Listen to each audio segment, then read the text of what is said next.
Guys, it's me again, YouTube's Lionel Messi / N'Golo Kante / Mayweather / whoever's at the top of their game, man. Because, I mean, if YouTube was a football in terms, I'm definitely Barcelona in their prime. Like, none of these YouTubers talk to me. But let's get into it. Now, we know it's Black History Month. Those of you that were born in the 50s, 60s, grew up in the 70s, 80s, I've been through it. You guys know it was a turbulent time for people of color around football matches, people of color playing football and things like that. So in the 70s, I believe the game that I'm about to tell you happened on May the 15th, 1979. But in 1979, Len Cantillo, I hope I've said his name right, West Bromwich Albion player, to illustrate the point, he was white, of course. There was a lot of testimonials for West Bromwich Albion players, but he was having a testimonial or tribute match or whatever. And someone had the idea, I believe it was him, don't quote me on that because it's still a mystery in regards to all the footage I've watched. There's an excellent documentary on BBC with Adrian Charles for those that want the proper thing. But yeah, he suggested they play an all-black team. Now, it's important to remember that these are like I said, it's the 70s. Segregation was a big thing. I mean, you saw it. I mean, I've had first-hand experience from family members have told me, and these players have echoed it. Back in the days, you'd see blacks versus whites on five-a-sides and things. In other sports, I assume, was a common thing, or jocks, pardon my language, that's to illustrate the language that was used that refers to Scottish people. So Scottish and blacks and Irish, of course, versus the rest, or Irish and Scots versus blacks or whatever. Just yeah, man, it was very much crabs in a barrel mentality. It's that sort of thing. So yeah, you needed great mental strength in them days to ignore things because you knew it was there. Like you knew it was there. Like one of them that played actually said, I think it was Bob Hazel. Trust me, you heard everything. So imagine that. Imagine being in a stadium with thousands of people. Back in the days, you could stand up as well, and there wasn't as many guidelines and rules about safety and things. So there might have been more people in these grounds, or like sneaking in. So you hear everything. Imagine how partisan a football match is. Those of you who have been to it, you can barely hear anything unless everybody's chanting the same thing. Imagine being able to hear individually all the different abuses, and it will happen. You will pause. That they must have paused on the pitch for a moment and just stared at someone that was just saying this. So I applaud everybody from Houghton to everybody, man, Bob Hazel, everybody, every black player that's gone through the Clyde Best, Paul Calavaya, I can't say his name. Everybody that's gone through these hardships that was playing football in them days. Don't get me wrong, the players in the 90s as well deserve a lot of credit as well. But more so, it was in your face. These days, I know that nowadays with Brexit, racism and all this xenophobia and all these things have come to the forefront. But you still don't know in society who actually is the racist. So I mean, I'm pretty sure I walk past and go in new shops every day, and they probably have an ill opinion of me. Back in the days, you knew exactly who was doing it, so it is scary. But back to the main point, like I said, it was blacks versus whites. Host of black players, the West Bromwich Albion players were there. The 3 Degrees, as they were known as. But the best players from all the sides, Graf Cooks, all of them, they were there in it. Long story short, I'm not gonna go and tell you how the game went and this and that because I haven't seen it. I weren't there. They won 3. Blacks won 3-2. There was I think Brian Robson scored a banger and Cunningham scored a decent goal as well. But yeah, it was a game they won. Now you would think.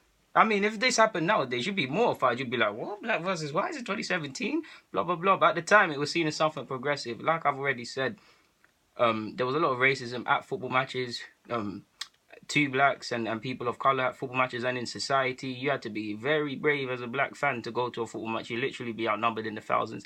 And it must be pretty gutting. You'll feel like you're one of them or part of the gang or the club or whatever. You'll be singing your chants about whatever. And then you start hearing gollywog this, nigger this, black cunt this and that and the third. And I'm not trying to be derogatory, guys. I'm just not going to this is the realness. This is really what happens. So if it makes you uncomfortable, you're actually on the wrong channel. I'm here to talk that realness. I'm not here to, it's not all sunshine and ice cream like my coach used to say.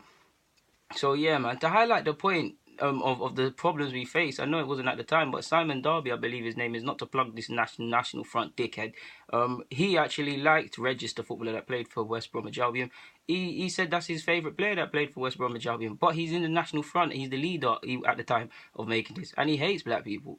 And he said, just because a black player is one of my favourite players doesn't mean I want black children. So that shows you with music, with boxing, with a lot of stuff, people like the sound of a black person, the aura, actually what a black person can do, or someone of ability in regards to football, but not the actual black person themselves. Like, and another, to highlight the point again, around these eras, George Barry actually said one reason he wanted to play in this match, because Regis, the guy I just spoke about, he was marking Regis, and someone turned around and said to him, and I quote, "Black bastard, get back up a tree," and he had to stop, because obviously I just said he was marking Regis. He said, "Are you talking to me or him?" It's sickening. Like I said, or tried to allude before I got sidetracked, at the time it would have been seen as something progressive, and now if you look at it, it looks shocking, but it would have been seen as progressive. I mean, blacks versus whites, with the problems I've said, it's a time for a lot of it's a time for a lot of black people that ain't watching, that ain't playing, sorry, to come possibly and go to the game and watch them. And not even just blacks, Asians as well. It's documented. Blacks and Asians went to that game in a lot, like in their dozens. There were a lot of them. And I quote, one of the black footballers actually said, more than at league games. And that's great for both sides. They're seeing their heroes on TV or whatever at the time, and then they're going to the games because they feel comfortable. So that was what it was all about. It was about blacks versus whites in harmony, showing that it doesn't matter what the hell you are, or whatever. It's just about football, and we're human at the end of the day. And it sounds like a great spectacle.